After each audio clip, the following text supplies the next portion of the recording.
Morning, everyone. My name is Victoria Lorimer. I'm a PhD student in Science and Religion here at Oxford, and it's my great pleasure to introduce today's plenary speaker. Professor Alister McGrath is Andreas Idrius Professor of Science and Religion at Oxford University. Originally from Northern Ireland, he first came to Oxford as an undergraduate to take up a chemistry scholarship at Wadham College. Since then, he has amassed 3 Oxford doctorates, a DPhil in molecular biophysics, a Doctor of Divinity for research in historical and systematic theology, and a Doctor of Letters for research in science and religion from the Division of Humanities. He's ordained in the Anglican Church and has also held posts at Cambridge University, Regent College Vancouver, and King's College London. Professor McGrath has published across a range of fields, including historical theology, biography, apologetics, and even fantasy fiction. Several of his works of systematic theology have become widely used textbooks for theological study, impacting more than one generation of students. I've often thought it would be a good orientation exercise to let a bunch of freshers loose in the theology library to see how many McGrath books they could come back in a few minutes. But I'm not sure how much of the library would be left afterwards, or how impressed the librarians would be. But his prolific publication record aside, the relationship between science and religion is a major focus of Professor McGrath's scholarship, and his more recent work explores the big questions in this area. Professor McGrath has a long history of defending theology and faith against reductionist scientific accounts, not only through his publications, but in public debates with leading proponents of the new atheism and secular humanism. Despite the critical rhetoric that prevails in such arenas, Professor McGrath's engagement is all the more impressive for its unfailingly respectful and balanced character. In this, he provides a model for ongoing dialogue between science and religion in the public square. Professor McGrath's latest work, and I'm told it should be in bookstores now. Sorry. I'm just going through your slides here. It's called Reimagining Nature, the Promise of a Christian Natural Theology. In it, he recovers a role for the human imagination in natural theology, offering a refreshing corrective to the overly rational approaches often formulated in response to the demands of modern thought. Professor McGrath unites a keen appetite for the wonders of nature, its observation and interpretation, and the convictions of a personal religious commitment. Like the telescope he built at the age of 9, Professor McGrath's work helps to bring the natural world into focus, offering us a framework with which to make sense of what we see. Speaking to us today on the topic, Secularism as a Neutral Space, Reflections on the Quest for Objectivity and Neutrality in Science and Religion, I now hand over to Professor Alister McGrath.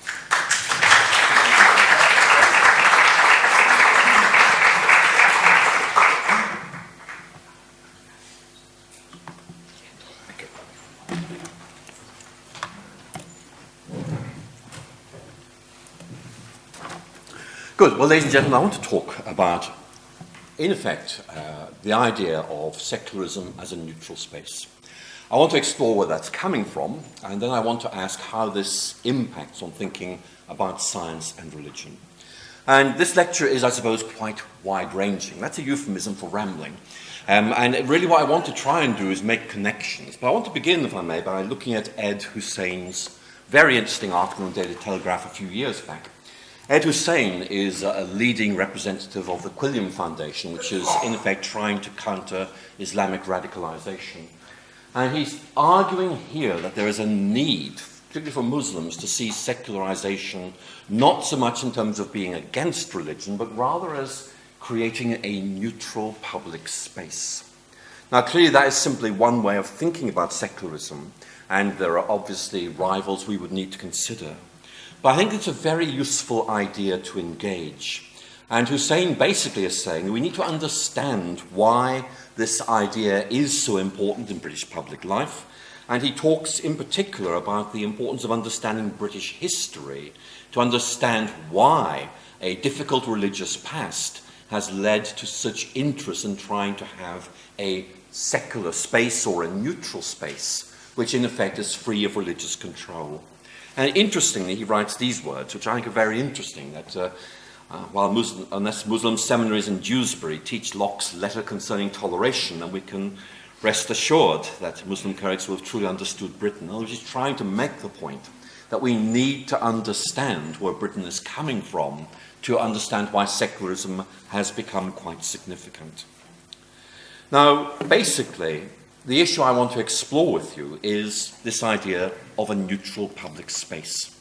And I want to ask whether this is possible, and if so, how it might bear on the way in which we think about certain things.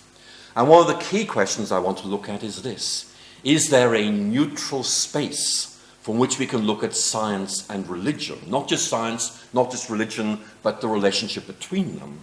And the answer I will give is I don't think there is, and therefore we have to think about where this takes us. But first, I think I really need to begin to explore this. So I want to begin by just raising some very obvious concerns.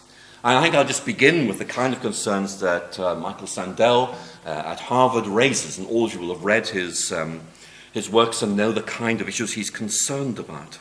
And Sandel argues, I think really quite effectively, that public reason is not neutral, it's shaped by a prior theory of the good.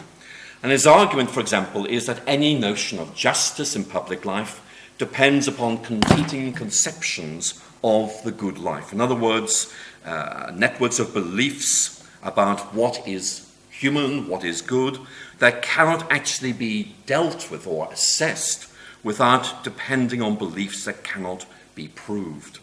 So his argument is that public reason is not neutral, it's shaped by these existing ideas.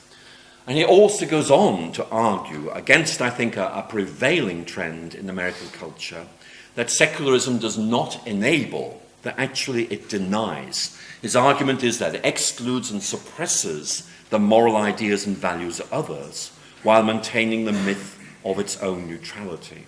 Now, clearly, that is quite a contentious claim, but nevertheless it illustrates to us both the diversity of notions of secularism and also some of the concerns that might be raised here. And the issue I'm going to tease out from this is, in effect, that there is no neutral public space, that space is always seen and interpreted from a controlling narrative. And that, in effect, is what Sandel is happening here, that secularism is, in effect, defining a public space in terms of its own narrative. So one of the points that I'm going to explore with you is whether, in effect, there is some universal way of looking at things which we can all assent to, and thus, in effect, assent to the existence of a neutral public space in the light of shared ideas and values, or whether we need to recognize that it is intrinsically much more complex than that. We might, for example, look at Nietzsche's genealogy of morals, which in effect really begins to undermine, to subvert the Enlightenment idea of a universal reason in a number of ways. And I think there's a quote here which I think is well worth looking at for our purposes this morning. Nietzsche wrote that to posit a timeless knowing subject, in other words, someone who sees from nowhere, is to demand that we should think of an I that is completely unthinkable, an I that is turned in no particular direction. And the point that Nietzsche is making is that we look at something from an informing perspective.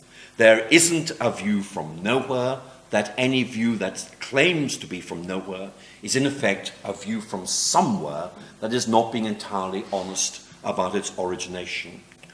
And of course, we find this in Thomas Nagel's view from nowhere, which I think is a work that we have to reckon with in thinking about the relation of science and religion, but also in relation to this broader question that I'm looking at this morning. And Nagel makes a number of points. Every viewpoint is actually a view from somewhere, that we have to be explicit about that. And also that we cannot escape the condition of seeing the world from our own particular insertion in it. Now, the point that Nagel is bringing out here is, in effect, that we cannot go back to the Enlightenment and ignore the social location of the knower and the effect to which the social and cultural location of the knower affects what is known. And we can talk a bit about Marx here if you want to, but Marx, of course, was simply making the point that there is a sociological component to knowledge, whether we like it or not, that Kant's knowing subject is artificially detached from history and culture and ignores the fact that history and culture actually shape the way in which we think. And that seems to me to have merit and to be important.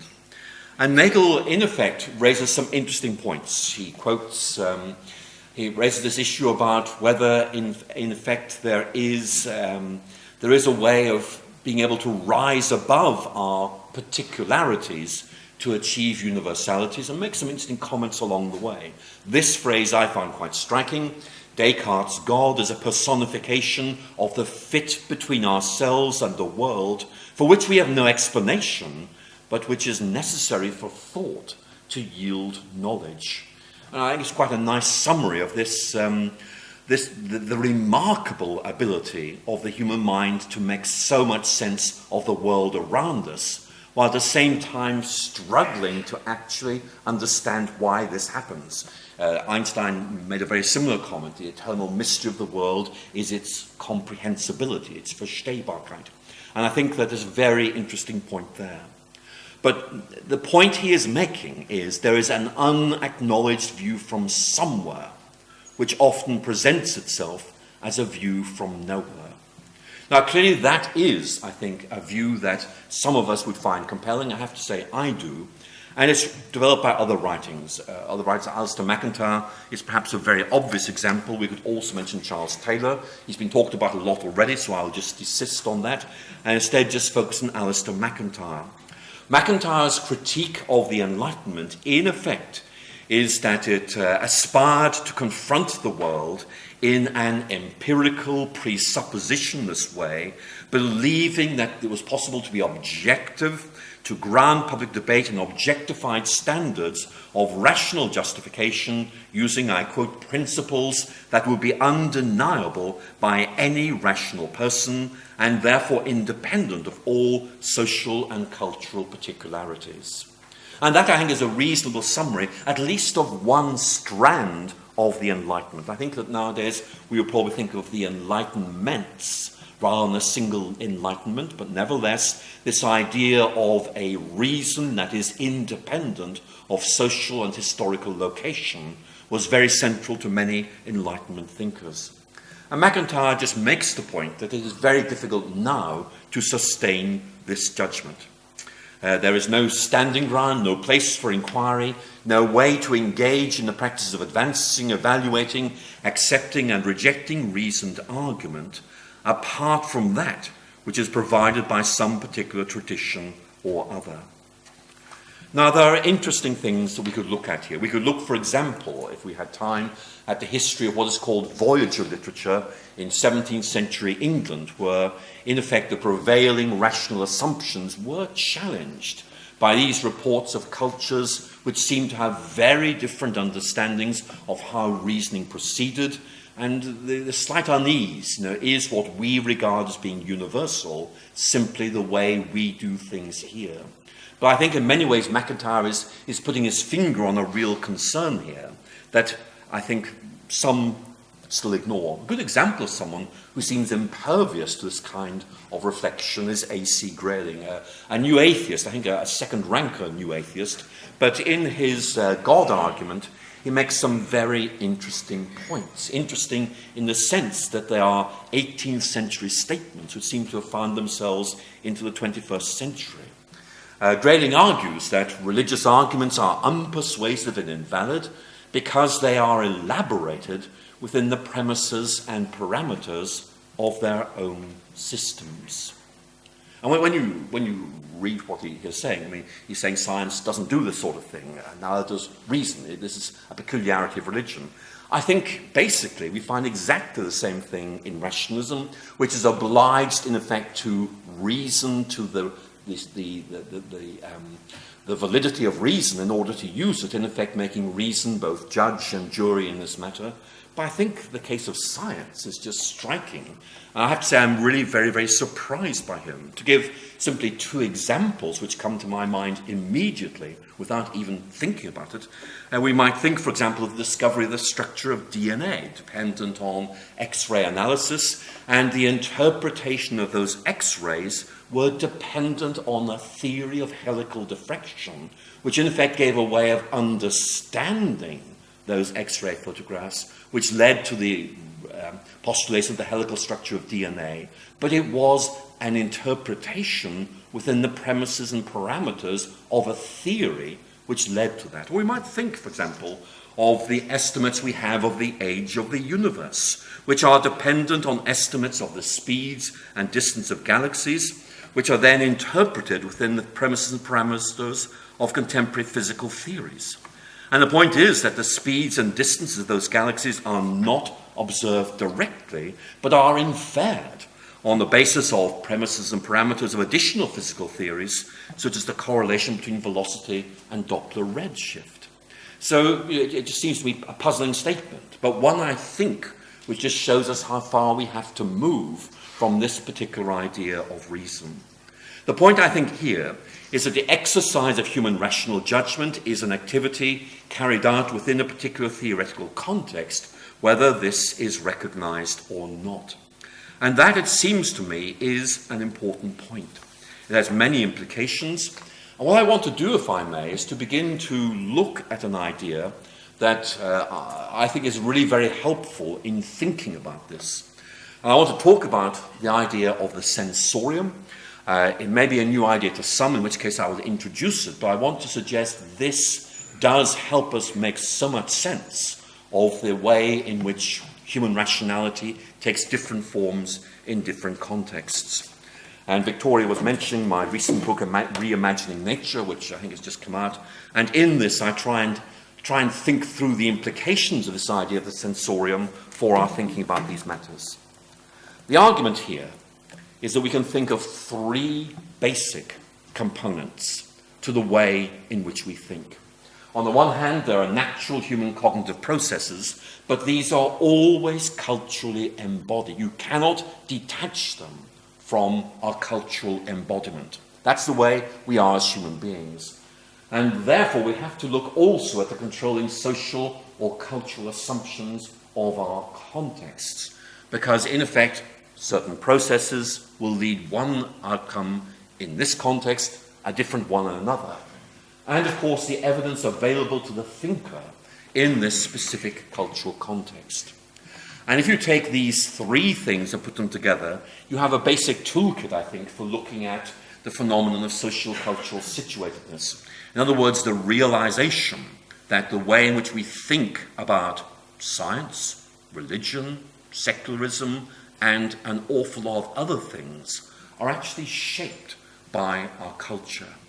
And that, I think, is interesting. It is unsettling, I know, but nevertheless it brings home to us, I think, how complex this is. And again, I think it raises the issue which Enlightenment thinkers really weren't very good at looking at, which is that ways of thinking which are assumed to be natural are natural because we've become used to them, and they may in fact simply be ethnocentric, that we inhabiting that culture take to be normal. And the issue therefore is to try and realize that what seems normal to us might seem strange to someone from a different cultural location, raising this intriguing question of whether you can stand above sociocultural situatedness and in effect deliver a bird's eye or a God's eye view of things which allows you to resolve these issues.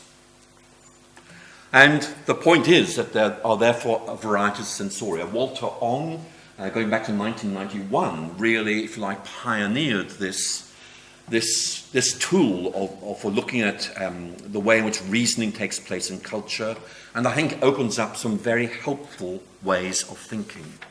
The real issue, I think, is that we have to recognize that we operate in a certain cultural location. And if I could jump ahead to the real topic of this lecture, which is the relationship between science and religion, it therefore almost becomes meaningless to talk about the relation of science and meaning, and religion. You can talk, I think, about how science might be understood in this context, how religion might be understood in this context, and how the relationship between science and religion might be understood in this context. But that's this context. Its relevance for anything else is very questionable. And I think there are some very interesting surveys being done as we speak, looking at attitudes towards science and religion in different cultural contexts, and the outcomes are strikingly different, with, for example, the observations in Hong Kong and Taiwan being very, very different to what you find, for example, in the United Kingdom and the United States. So it seems to me this is a complexifying issue that we have to realize is important. We also, I think, need to think about the way in which we use narratives to organize things. This is Christian Smith reflecting on what he sees happening in a broad perspective. He writes, "We are animals who must fundamentally understand what reality is, who we are, how we ought to live, by locating ourselves within the larger narratives and meta-narratives that we hear and tell, and that constitute what is for us real and significant." And in many ways, Christian Smith is simply offering an empirical account of what he observes. And it's a very interesting way of looking at things. I'm sure he's absolutely right to stress the importance of narratives in this way. But he goes on then to make another point, which I think is right. I leave it to you to reflect on this, but his point is that human beings recognize that no one single narrative is adequate to deal with the multiple issues we have to engage. And therefore, as a matter of empirical observation, human beings tend to work with multiple narratives. They may prioritize one, but they use multiple narratives in engaging with things. And Smith notes a number of narratives that he encountered in the 21st century which provide such frameworks of meaning, including, I read them off, the Christian narrative, the militant Islamic resurgent narrative, the capitalist prosperity narrative, the progressive socialism narrative, the scientific Enlightenment narrative, the liberal progress narrative, and the chance and purposeless narrative. And the point that he is making here is that even if we are committed to the primacy of one narrative, we find ourselves drawing on others to provide detail, texture, and colour. And here's the important point. The way in which these narratives are correlated, prioritized, and applied is determined by individuals who construct their own personal rules. In other words, there are no imposable rules. This is how each of us works this out for ourselves. So the issue I'm trying to explore with you is how on earth we can talk about a neutral public space when there are so clearly different ways of thinking about this. For example, if I go back to the point that Smith makes, it's very, very clear we have competing narratives here which offer very different accounts of the nature of science and religion, and hence of their interaction. And that means it's very, very difficult to see how there could be a neutral account of these things. So let me come back to Thomas Nagel's point that we cannot, I quote, escape the condition of seeing the world from our particular insertion in it. However much we may aspire to conditions of absolute cultural detachment, we end up settling for a view which, in his words, is incurably open to bias and limitation. So let me look at a theological writer who touches on this theme in a rather accessible and interesting work called A Preface to Christian Theology. And many of you will know the controlling image that Mackay, who was president of Princeton Theological Seminary, uses. It's the image of the balcony and the road. I want to just work this image with you for a few moments because it's very accessible and I think it makes some points which are very relevant to our discussion. Mackay spent some time working in Spain and asks us to imagine a night in Madrid in about 1915 when he was there, and there are people on the street below, and then far above them on an upper floor balcony there are people looking down on the street and observing. And Mackay uses this image of the balcony and the road. The balcony is the detached observer who is far above things, who looks down and sees the big picture. Whereas the road is where we are, where we in effect struggle to understand what is going on because we cannot stand on the balcony and see a big picture and have to figure out things as we think we see them from the road itself. For Mackay, the balcony was a metaphor for, I quote, the perfect spectator, for whom life and the universe are permanent objects of study and contemplation. And whether rightly or wrongly, Mackay sees science as a very good example of this kind of spectator-type observation. The scientific laboratory is the balcony at its best, he writes, and the scientist is the ideal spectator. Why? Because the scientist aims at this total objectivity. All subjectivity is eliminated. Now again, we might want to have a discussion about that, but let's just go with Mackay and see where he takes us. Because his point is that this observer type, this balcony approach to reality, failed to recognize the critically important point that observers are actually part of the reality that is being observed and are hence affected by the world around them. And that means that the insights we gain on the road are only partial accounts of reality, because we don't get to see this big picture.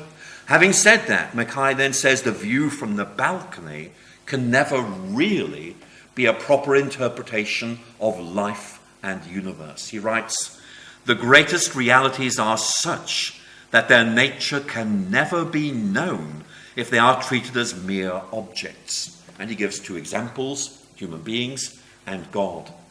And Mackay contrasts the view from the balcony with life on the road, which he in effect argues is characterized by a first-hand experience of reality. Those who are traveling on the road are participants, not distant and detached observers. Truth is there something to be done, not simply something to be thought. It is existential in that the thinker steps out on the road, being committed to the journey that lies ahead. But I think the main point I want to emphasize for my very limited purposes this morning is that the view from the road is limited, and we are unable to attain that objective God's eye view which some think might give us the right understanding of everything. We are on the road, he says, and we cannot escape from its limited perspectives, and we just have to learn to work with them. Now, that seems to me to be a very interesting point to make, and it does take us in some very important directions. My point today would simply be that nobody gets to see from the balcony. It's an idealization, it's an aspiration, but you just can't get there. The best we can hope to do is see things from where we are. We are inserted in a particular historical and cultural location which shapes what we see and how we see it, and also our normative judgments. So where might that take us? Well, the answer is it could take us in a lot of directions. We're here in Oxford.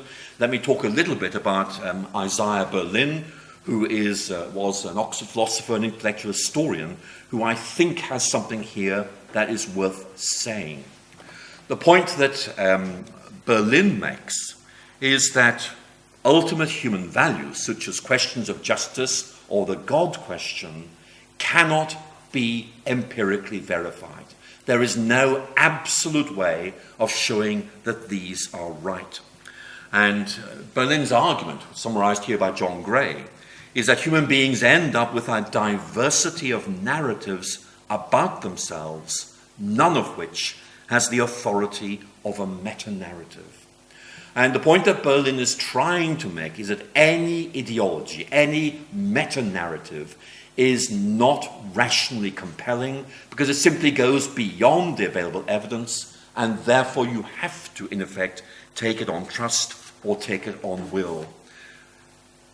Berlin's point is that we need to be tolerant towards each other because these ideologies are open to debate. None of them is compelling The only form of compulsion would be political force, not intellectual argument. And interesting, if you look at, of all people, Benito Mussolini. Mussolini back in the 1920s simply made the point that every ideology is simply a fiction. And therefore, there is no intellectual argument to be had. And so his argument was, you should buy into his. And that was something he judiciously did by the use of force. But I now come to the main point I want to make, which is how we understand the relation of science and religion. And the question I want to ask is this: is there a neutral space, an objective standpoint, from which we can issue some kind of adjudication on the relationship of science and religion? And you know, if we go back to Ed Hussein's point, if secularism does offer a neutral perspective, and I know we might want to raise questions about that, but it's just giving him the benefit of the doubt. If secularism is to be understood as being neutral towards religion, might this allow us to develop some kind of objective understanding of this relationship between science and religion? I think the real difficulty here is twofold. The first is this. There's a point made by my predecessor, Peter Harrison, especially in this recent book, which I think is a landmark in this discussion. Religion and science are both social constructions whose meanings and associations are determined by their social locations. For Harrison, for example, most of the contemporary conflict between science and religion arises not so much out of those activities themselves, but out of the unhelpful way in which we conceptualize them, that is, as knowledge-producing enterprises that compete for the same explanatory territory. And Harrison's argument is that this perception of competition in effect arises from cultural changes which have brought us to a point which is very different from previous points in history. For example, when the term religion was used in the pre-modern West, according to Harrison, it did not refer to discrete sets of beliefs, but rather to something much more like inner piety. And Harrison's point is that the way in which science is understood, the way in which religion is understood, is shaped by a cultural context, and therefore the relationship between them is equally dependent on that context. We cannot offer an essentialist definition of either science or religion, and hence, in effect, we can't offer an essentialist definition of the relationship between science and religion. Now, I think that is an important point to make, but I think we need to go further than this, because although history gives very helpful perspectives, I think such a notion faces real difficulties on other grounds. The notion I'm talking about is the idea of there being some right or objective way of understanding the relationship between science and religion. So let's go back to that phrase from Ed Hussein, a neutral public space. The point I would make is that cultural spaces are not like geographical spaces determined by physical boundaries such as rivers or mountains. Spaces are constructed ideologically. One narrative of meaning might indeed create a neutral public space, but our other narratives might not recognize the notion at all. Let me just take two of those narratives that Christian Smith suggests are there in our culture. The militant Islamic resurgence narrative, particularly as we find this in contemporary jihadist literature, and the scientific Enlightenment narrative as we find it in Richard Dawkins. And my question would simply be, do you think those two narratives would recognize the same neutral public space? I have to say, I very much doubt it. But much more importantly, would these two narratives give rise to the same understanding of the relation of science and religion? And again, you can see that those two informing or controlling narratives determine the outcome. In both cases, science and religion will be seen as enemies. There's no question of seeing the other as neutral, or indeed of there being a neutral public space, because of the agonistic relationship between them, which is a necessary consequence of these narratives. Now, okay, that's an extreme comparison, but nevertheless, you see the point that I'm trying to make. And from this, I've reluctantly come to the conclusion, which is not original, it's just, I hoped it might be otherwise, but I think I must now concede that it's not, that there is no correct or objective interpretation of the relation of science and faith. We each construct our own understanding of that relationship for reasons we may find compelling, but realize that others may not. I myself, for example, regard science and religion as potential dialogue partners, allowing us to use them as wise and judicious partners, giving an enriched vision of reality and an authentic way of living. But that is my perspective, not an objective and theory-free viewpoint. Equally, Richard Dawkins would see science and religion as enemies, competing for the same explanatory space and cultural authority. And that's his perspective, but again, it's not an objective and theory-free viewpoint. So what I'm wondering simply is whether we are in a place where the best we can hope to do is simply offer the way we see things, not pretending this is a view from nowhere, but simply this is my perspective, and have to give up on any idea of there being a right way of seeing this relationship. So that is where I am on this matter.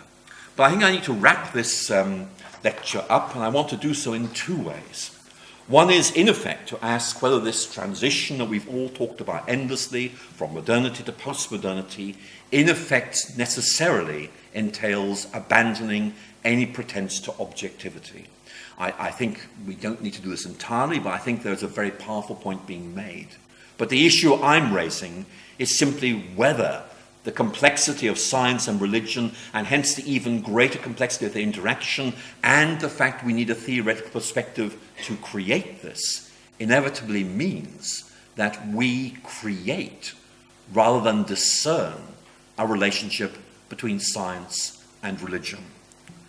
So, where does this take us? Well, I think it does leave us with this interesting question about how we frame their relationship. And what I want to suggest is that E.O. Wilson may just give us something to think about as I close this lecture. Wilson, as you all know, is very suspicious of religion. He had bad experiences with it. He sees it as being unhelpful in so many ways. But nevertheless, he is quite clear that they are significant forces in our culture. And he writes, "Science and religion are two of the most potent forces on earth, and they should come together to save the creation." And Wilson is quite clear. Science and religion cannot be reconciled, but the fact they cannot be reconciled does not prevent their collaboration on issues of mutual interest. And therefore, this quote, I think, is something I want to end with. This is from his book Consilience, which I think makes a very important point, and perhaps gives us a way of thinking about this issue which may point in some helpful directions. He writes, "We are drowning in information while starving for wisdom." For those of you who haven't read his book, his point is that there is uninterpreted knowledge and there is assimilated knowledge, which he calls wisdom. The world henceforth will be run by synthesizers, people able to put together the right information at the right time, think critically about it, and make important choices wisely. So the point I'm making in closing this lecture simply is that if we have to end up constructing our own views of science and religion, well, maybe one factor which might lead us to construct these might be the tasks that lie ahead of us. So in one sense, I'm chronicling to you my own gradual move away from the view that there is some neutral, objective way of understanding the relationship between science and religion, towards a growing realization that actually there's something we need to negotiate for ourselves in the light of what we take to be meaningful and appropriate in this discussion. And I've simply used this idea of a neutral public space as a kind of way into this discussion that I've been thinking about for a very long time, and explain why I've come to this conclusion. I haven't yet quite thought through what its implications might be, but thank you very much indeed for listening.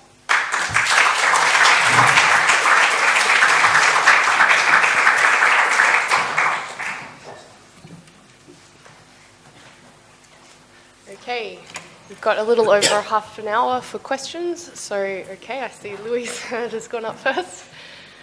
The microphone's coming.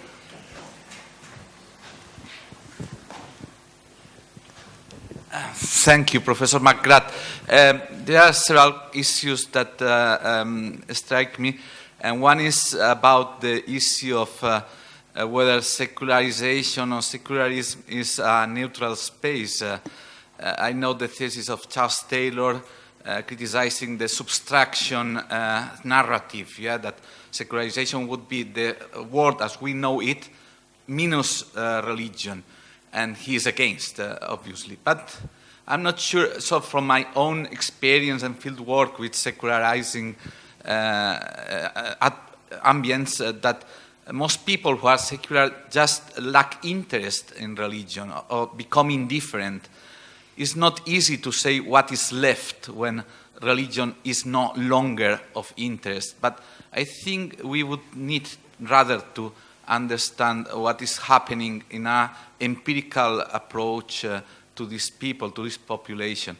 And second, about this rather constructivist approach you are presenting, I'm not sure whether for theology or for theologians like me engaged in dialogue with science, a constructivist position is more helpful than a realistic one in dealing with science. I express only my doubts. Thank you. Well, let's look at both of those questions. I think the first issue to raise is this. I mean, religion is, how on earth we define that is very, very difficult. We are already beginning to realize how complex this idea of secularism is, what that word means. And you've given us certainly one understanding of it, but we're realizing that there are so many meanings of that word. Particularly, for example, if you were to say, secularism is the absence of religion. Simply to give you one way of thinking about this, well, what actually is religion? It is a doubly derivative notion. So I think that there are real issues there, and that's a concern to me, that secularism might take a very different form, for example, in Christian Britain, than it might, for example, in Islamic Pakistan, if you can indeed imagine that. So I think that's a very important point to make, that secularism itself, I think, is not straightforward at all. And I focused on the idea of a neutral public space, A, because it is part of the discourse, particularly here in the United Kingdom, but also because it just allowed me to open up this question about constructivism, which is the real object of my lecture. So I come to your second question, and actually, here is the view I take. I set this out in this book, and I'll tell you what it is, because I think it may relieve you to some extent.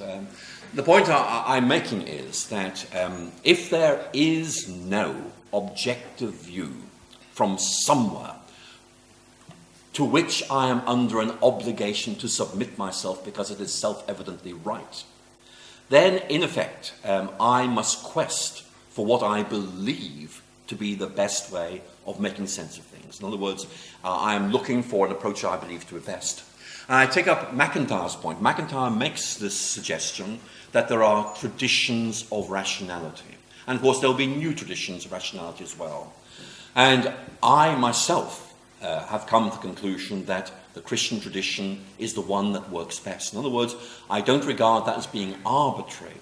I don't regard it as being irrational. It's an informed decision, but it is not a decision I could justify with reference to some universalized notion of rationality.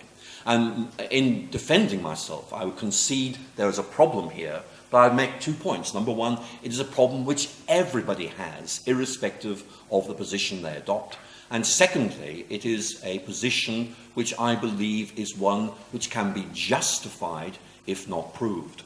So we might think then of Stanley Fisher's notion of interpretive communities. And the point that Fisher's making is that, in theory, there are a multiplicity of perspectives or positions, and you can do any of them. But in practice, people aggregate around a limited number. because they find something about them that is attractive or compelling, even though Fisher's own theory suggests that this shouldn't be happening. But nevertheless, in reality, it does happening. So my argument is that there is no problem about inhabiting a tradition, a particular way of thinking, and being able to say, this gives you this way of understanding these things. And my point is that we can do this. And therefore, I'm not myself advocating simply adopting any approach. I think there's a need for reasoned reflection, for, in effect, the adoption of a viewpoint which you believe to be defensible, rational, and so forth, which is what I think I've done. But my point is that in taking that position, there is no way I could demonstrate that I am right. And therefore, there's a sense in which I am a victim of the kind of social forces I've just been describing. On the more specific issue of science and religion, I would want to say, I think from a Christian perspective, you have a more limited range of options for understanding this relationship, but there still are a diversity of approaches. Thank you. Okay, there was one in the middle. No, not anymore. Okay, down the front here.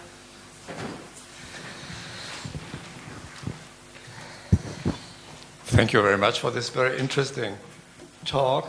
So I see one problem. I see that somehow you imply a performative contradiction in your talk, because you're reflecting, you put yourself on this balcony of Mackay and looking down on the road and imply that what you are reflecting is at least a step to a point of view which can include as many people as possible. So you say there are some point of views around which people gather together, and these points make up what we may call limited rationalities. But if we take these limited rationalities, we can again reflect about them. So in the end, I think we always try to get on a balcony from which we can look down on the road. So as long as we are on the road, we have no standard to find a solution for conflicts. So I can't see how you can really abandon the traditional idea of a universal reason without also abandoning ideas of universal justice. And I think this is not very satisfying in a world which is globalizing. Well, I agree with you entirely. It's not very satisfying. And it's not only, I wish it were otherwise. I mean, that's all I can say. I mean, I mentioned earlier Locke's letter on toleration. I mean, one of the themes in that is that there are different religions.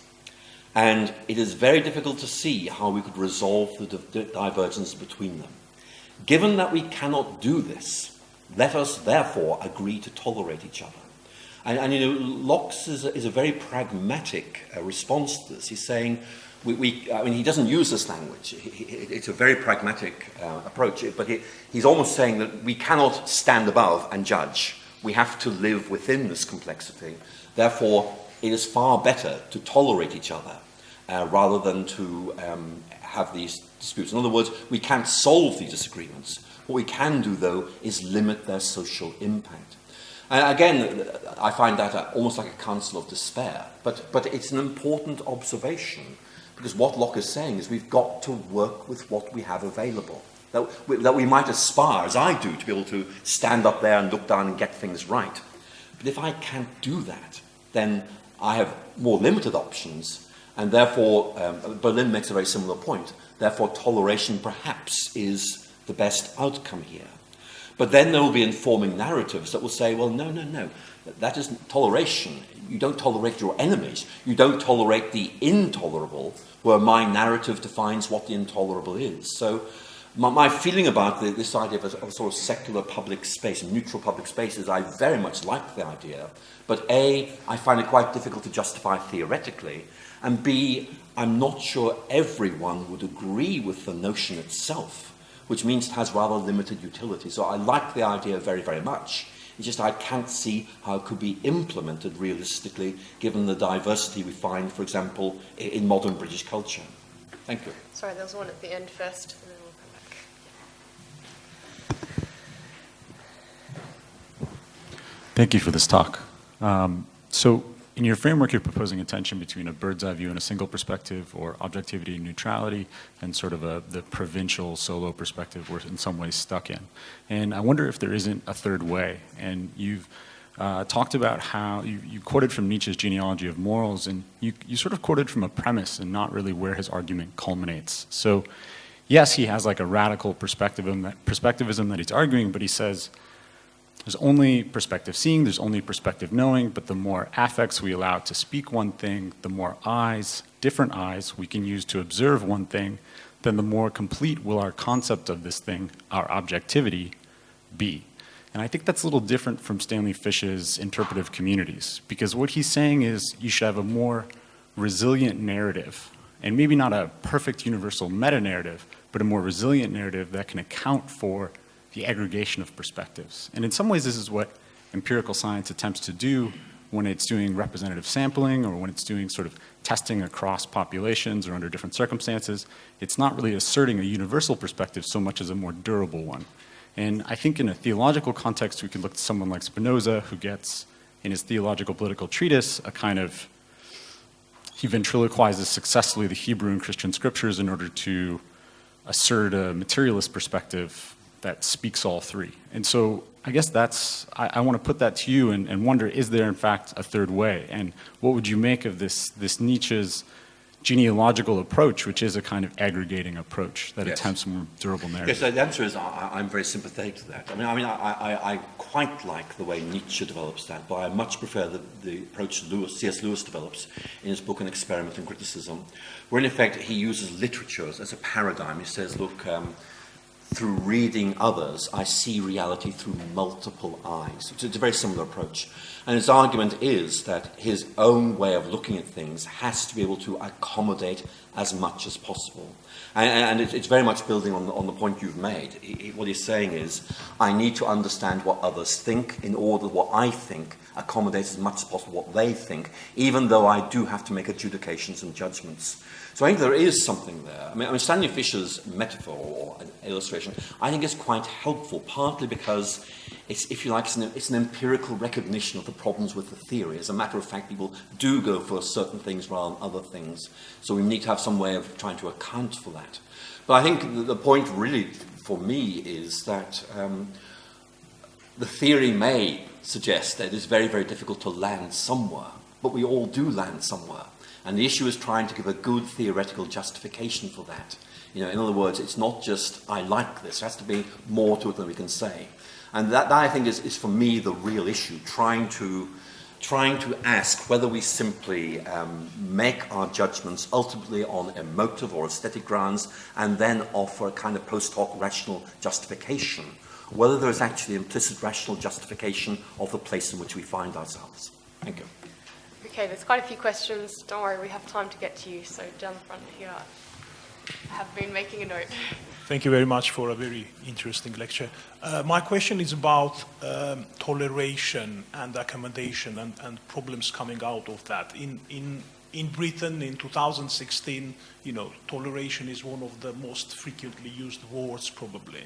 And words are not used outside the context, but they obviously are used in a current historical context where, you know, needless to say, with problems of Islamic extremism, etc., and the responses to that.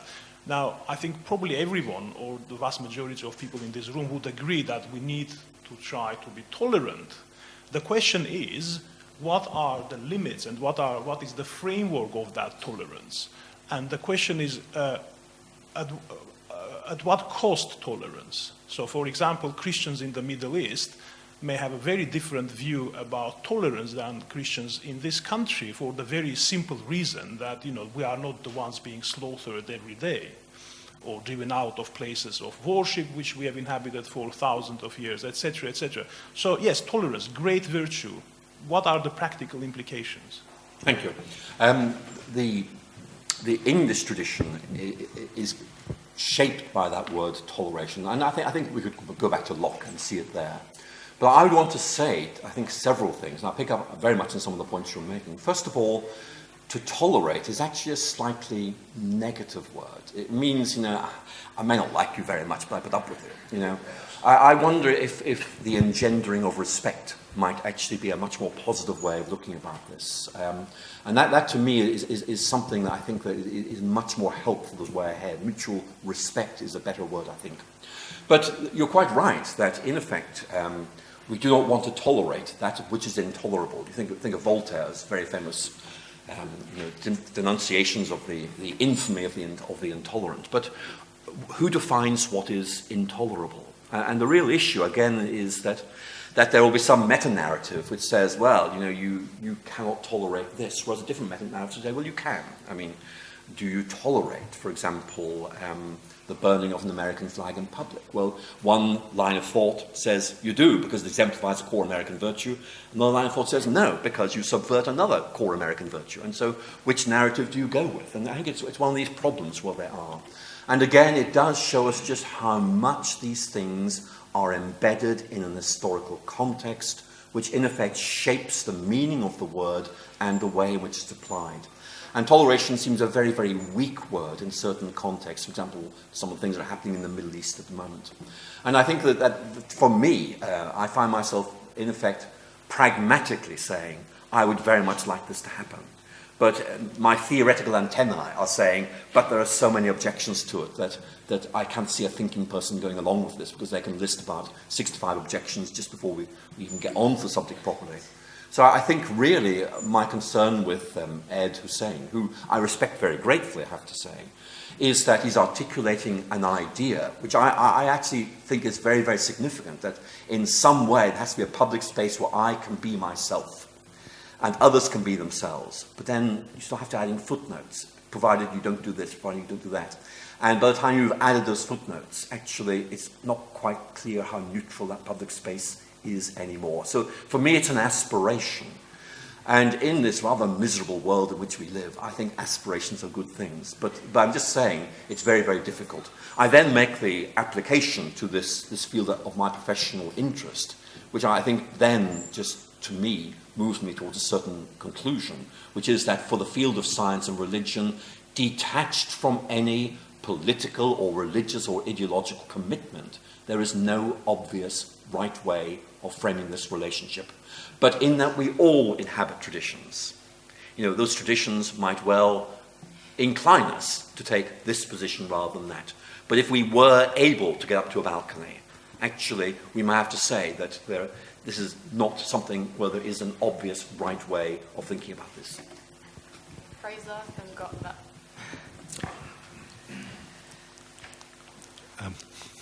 There were a lot of interesting and important issues you've raised here. Thank you very much for it. I wonder if I can try and draw you out a little bit more on the implications for geopolitics of what you've been saying. I think it's striking that this idea that there is a neutral public space has grown up in Christendom.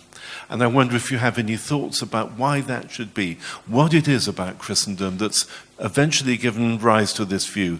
Or maybe it's not something about Christendom, it might be something to do with the fragmented religious world we've had since the Reformation within Christianity. That's one half of what I want to ask about. And the other half is about the acceptability to other faith traditions of this idea that there's a neutral public space. And I suppose the strong view, and perhaps I can state this and see how far you'd want to go along with it, is that if you look at it from, say, a Muslim point of view, this is the ultimate sign of decadence and depravity in the West, that it should imagine that there is a neutral public space that is free of any kind of religion, much more unacceptable than Christianity, that we should imagine that there is this neutral space. Thank you. Well, two very good questions. On the first one, I mean, you're right to identify this connection, Christianity and the idea of some sort of public space. And there may be historical reasons, there may be theological reasons. Historically, a number of historians have made the point that very often as Christianity expanded, it kind of way did not take over, but rather lived alongside. And therefore, trying to find a way of coexisting with alternative ways of thinking, and therefore quite easily developed the idea of there being certain areas which in effect were seen as being matters of adiaphora. In other words, this is not something where we have a definite view, and therefore we are happy to create a sort of public intellectual space for discussion. I mean, if you look at scholastic theology, I mean, the emphasis placed on the reconciliation of faith and reason is not a sort of internal debate. It's very much about how the church relates to a bigger public space. So there may well be historical reasons about that. There may also be theological reasons whereby you think in terms of the idea of the kingdom of God, and you define that in ways which are perhaps more to do with spiritual things than with actually the intellectual domination of a culture. So there are some things that could be said there. Your second point is the one that resonates very strongly with me, and you've chosen the example I would have given, which is that some Muslim friends who I have who would simply say they are good Muslims, but clearly they are in a particular location in a map of possibilities, would say that the idea of a public space in which there's no religion is just blasphemous. And that's because their narrative gives them that way of thinking, and therefore this is simply unthinkable. They would much rather there was some other religion in there than that there was none. And again, it really does prove to be very, very interesting in terms of how on earth we can have debates in contemporary Britain when very often the traditional role has been to try and find some kind of common ground. And then once we have that, we can begin to move somewhere. But I think it is genuinely difficult to see how there could be much common ground between a member of the National Secular Society and that kind of Muslim. You know, it's very, very hard to see that. And therefore it may well be that simply pragmatic considerations dominate. But my own feeling is that we are at a point in British culture now where the idea of a neutral public space, or indeed the idea of a common ground, is actually becoming much more difficult. And I'm not really quite sure where this is going to take us. I was reading a very interesting book with 4 authors, and it was all to do with actually the issue of blasphemy, how blasphemy is accommodated or welcomed in a secular society. And the 4 authors came from very well-defined perspectives. And as I read the book, I thought they are never going to reach any agreement, because this is a totemic issue for each of their perspectives. You know, for the liberal, who in effect is very much into freedom of public action, you know, do it. You know, we've got to, otherwise we deny freedom. For an Islamic scholar, this is just outrageous, you know, and there is no common ground there at all. So I fear that basically we are moving into a situation for which we have no history of preparation, which makes it very, very difficult to know quite how we engage these questions. Thank you. Okay, up the back, and then the gentleman. Thank you very much again. I was just to pick up on Fraser's point there, but to pull this back to the issue between science and religion specifically. I was wondering if you could elaborate a little bit more on your thesis on the mutual enrichment between the two. I'm particularly struck by the issue of directionality, especially in the absence of a neutral public sphere, as it were. And if I may put it more bluntly, would you consider yourself a scientist doing theology or a theologian doing science? I was wondering if that might frame it more easily. Thank you. On that last point, I'm not really quite sure how I would describe myself. I'm a sort of amateur scientist, an amateur theologian, but I quite enjoy exploring their interface. I can't do science anymore. I don't have a lab. I do some theology, but I just find myself captivated by the relationship of them. And in our very complex professionalized world, where there's a massive research literature to master, inevitably, there are limits to what you can do. I think, therefore, I would see myself probably as a theologian with a particular interest in science and religion. But that's really a very interesting question, but I'm very glad you asked it. But going back to your first point, I mean, you talk about directionality, and I think that's a very good issue to look at in terms of specific issues I've been raising. I don't know if you've read Terry Eagleton's recent book about hope and optimism. And what he says is, look, there's clearly change. Things are changing. The issue is, do we simply want to talk about change, or do we have to impose a framework which says this is progress, or this, in effect, is about decay? And his point is that we find change quite difficult to deal with, and therefore we need to evaluate it. There's change in a good direction, there's change in a bad direction, and Eagleton's point is that you have to have an informing theory before you're able to talk about progress at all. And it's a very well-written book, and he makes lots of very, I think, well-observed points. But for me, it just made the point to me that we observe change. Things are not what they used to be. But when we start to assess that, we can't just assess that. We have to, in fact, bring in a series of theoretical grids by which we make a judgment of whether this change is a good thing, moving in a progressive direction, or not. And of course, what for one person is progressive, for another might actually be decay. And I think that Eagleton just makes the point that you've got to learn to live with this, that actually we are in a world of change, and there is no universal theoretical perspective which allows us to actually make judgments about what sort of change this is. He himself, as an ex-Marxist, actually has lots of very interesting things to say on this, and makes the point that there is a real need to think about this. But for me, the really interesting point in that book is a distinction he makes between hope and optimism. Optimism is kind of, well, everything's going to work out okay. Hope is something different. This is a mess, but we trust that something good will come out of it.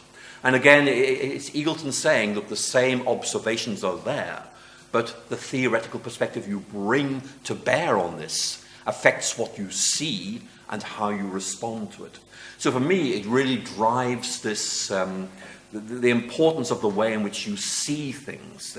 You see theory as a way of beholding things. So why do I like the idea of mutual enrichment? Well, in making that, in pursuing that line, I cannot overlook the fact that there are tensions between science and faith. I cannot overlook the fact that religion has done some very bad things, and perhaps more tendentiously, I think I'd have to say that science has done some rather strange things as well. I mean, for example, we've been talking about the Middle East. I mean, some of the weapons that are being used there to wipe out populations were developed by scientists with the express purpose of wiping out populations. So we just have to sort of say, science is a human activity, and like all human activities, it can go very badly wrong. What I'm saying is that there is another way of looking at this, which I've chosen to look at. And it seems to me this does actually, if I can put it in very evaluative terms, bring together the best of science and faith to give you a way of thinking and inhabiting this world, which I personally find quite meaningful. But I have then to add this qualification. This is the way I've chosen to see things. But not everyone would see it that way.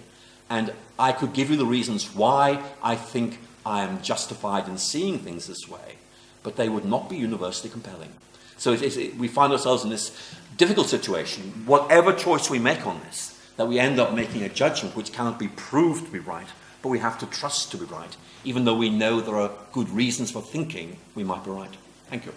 Okay, I've seen 3 more questions, so I think if we can keep them brief, we will get through to the coffee break. So we have gentleman up the back, and then lady in the row in front, and finally here. Thank you very much for kind of deconstructing this notion of neutral space. And my question has to do with even the notion of space as the metaphor. And I was wondering if the idea of a shared space might be serviceable in this respect. It seems to me that one of the underlying themes throughout what you're talking about is intellectual humility. I don't think you used that word, but that seems to permeate what you're doing here, understanding the limitations of what anyone can do. And it seems to me that's it would seem that there are some who are simply foreclosed to a shared space. So the examples you give of certain radical extremist religious groups as well as radical extremist atheist groups, if you will.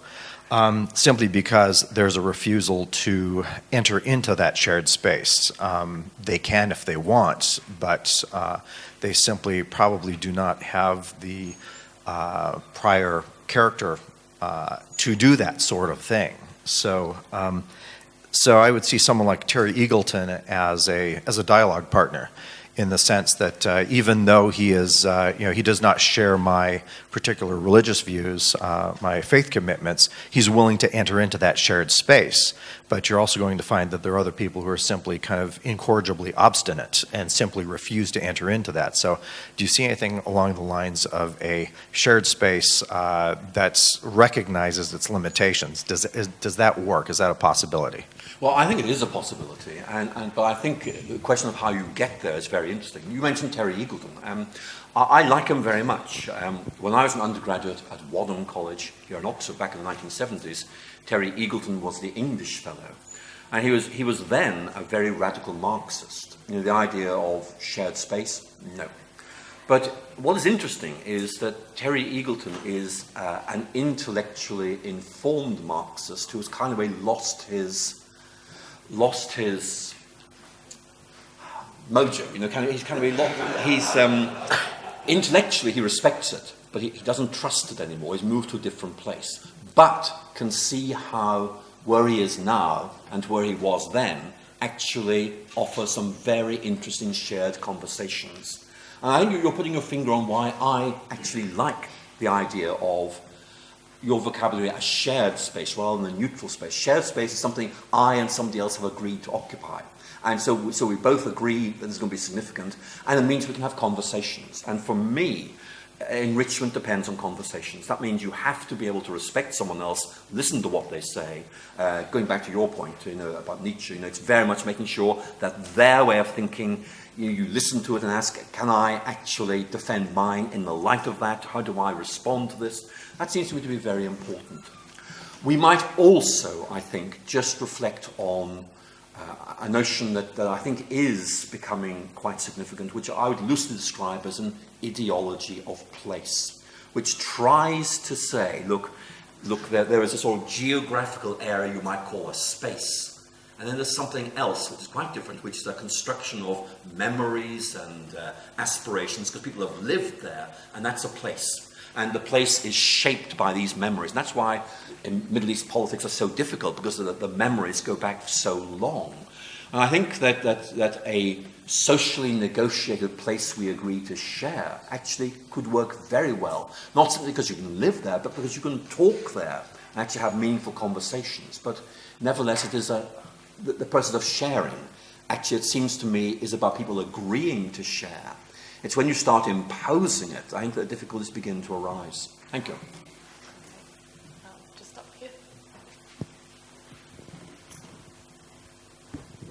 I also want to speak about the public sphere. I will agree with you that there is no natural space, and that defining space and boundaries, it's a political issue. You can just look at the European Union. But what I'm afraid of is that the consequence of this approach will be that we cannot convince anybody about nothing. So Dawkins will not convince nobody that he's perfectly right, but neither a Christian sharing the complementary vision about faith and science cannot convince nobody neither. So how can we convince somebody? Well, that's quite a big question, if I may say so. I like it very much because it's the sort of question that illustrates the kind of difficulty in which we find ourselves, which is that we've left behind the idea there's some universal rationality which resolves everything with crystalline Cartesian clarity. So we're in a slightly more difficult place. We're in a rather post-Wittgensteinian place, which is rather troublesome. But nevertheless, it doesn't mean we abandon rationality. It's much more we realize it's more complicated than we had once thought. And therefore, I think that, again, I quote Terry Eagleton already, but his own personal resolution of this issue is to say there are many things we cannot prove to be true, but which we nevertheless accept to be reasonable. So in effect, the issue really is, if we can imagine a spectrum of possibilities of rational defensiveness, at what point do we draw a line and say, on that side, it's simply unacceptable, but on this side, actually, it's going to be okay, because that's the way it is. And the real difficulty is that it is very, very difficult, for example, in a conversation between Richard Dawkins and a Christian fundamentalist, there are plenty of those around, to actually find any shared common ground to have a conversation. And that's a real issue. And actually, if you look at, if you were to deconstruct the rhetoric of Dawkins' arguments, it's very much an outsider's perspective on religion, which is designed to appeal to other outsiders and persuade them that they are right to remain outsiders. It doesn't actually carry all that well within religious communities, because the feeling is this guy doesn't really understand what we're all about. So there is this question about who the audience of the new atheism actually is. Are they trying to convert religious people, or are they trying to, in effect, strengthen the position of those who are already there, and perhaps appeal to those who are wavering in the middle? So I think the difficulty is simply that we are in a position where the compelling rational arguments, which a previous generation might have assumed were always there, they may still be available in some areas, like logic and mathematics, but in other areas, it's much more complicated. And so often, actually, we have sort of emotive reasons for reaching certain conclusions, which we dress up in the language of reasoned thought. But actually, very often we come to certain positions for not very rational reasons, and then offer rational defenses of that position we're taking, which is all the Jonathan Haidt type approach. So I find myself almost hankering after the Enlightenment, even though I recognize that actually we just can't go back. And one of the puzzling features about Christopher Hitchens' book, God is Not Great, is actually the final chapter where he says, look, why don't we all go back to the 18th century? It was better then. It's almost like nostalgia for a lost golden age. And part of me says, I know what you mean. The rest of it just says, look, we can't go back there. We know better. We're stuck where we are. And the kind of issues you've raised are part of our postmodern condition. And we've got to try and evaluate ways of dealing with that, that difficulty. And I think that we're still struggling to do that. Thank you. Okay, final question. Thank you for your talk. So I have two very brief questions. One is, do you believe that there is an objective standpoint in some areas of inquiry, but not others? And my second question is, I remember reading Kierkegaard's college journals, and it says people turn to religion, people turn to Christianity as they turn to a bad medicine or a bad surgery. It's kind of like a worst-case scenario solution. And if that's the case, I wonder, does it become easier to dismiss religion if now you can reduce it to parameters? So instead of saying that it's capital T true, right, you can just say, well, I can reject the framework, or I can reject the perspective. It seems to me like it becomes much easier to dismiss it if there isn't that objectivity kind of behind it. I know what you mean. Well, question one, I mean, I have no doubt there are areas where objectivity is possible. That is to say, it's independent of my personal identity and concerns. Now, I would say that logic and mathematics are two very good examples of that. And I think I would find a lot of support in saying that. But then I think we'd have to then make the further point that very often we try to extrapolate from the realms of mathematics and logic to other realms. In other words, we can achieve the same degree of objectivity and clarity in politics, in ethics, as we can in mathematics. For example, Spinoza's work in this area is very much premised on the assumption you can make that kind of transition unproblematically, which I don't think actually is the case. One might also say that actually a lot of science is objective in that the empirical method, at least in theory, is independent of the identity of the person applying it, providing they know what they're doing. So there's certainly grounds for objectivity there. I think if I were to draw a sort of spectrum of possibilities, beginning perhaps with physics and then going chemistry, biology, psychology, sociology, anthropology, I think you can see how as you go in that more social direction, the possibility of social construction and interpretation does become more significant. So I'm not quite sure I would designate anthropology, for example, as a natural science. I think the amount of interpretation there is actually so significant. But that's just me. On your second question, I think that that you can break religion down into various components and say that these elements to religion, although actually there is some dispute about what those elements might be and how they relate to each other. What I think I would say in response to your question is this, that actually, empirically, people are drawn to religion for multiple reasons. In my own case, it was because I thought this makes sense of it. But I have friends who are drawn to faith because they said, this is going to sort me out as a person, or this is going to give me a basis for ethical decisions.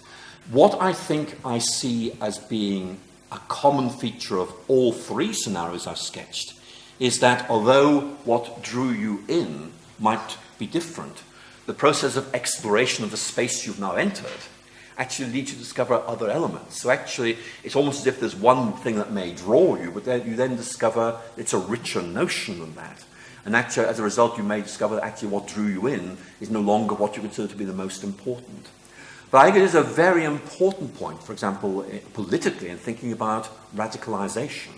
What is that draws people to this? Very often, it's a sense of zero self-worth, but this framework of thinking makes me important, something like that.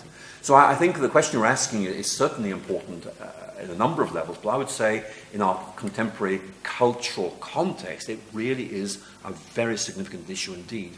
But I used to say an awful lot more about that, but we're running out of time, I'm afraid. Right, well, thank you for all your questions, and please join me in thanking the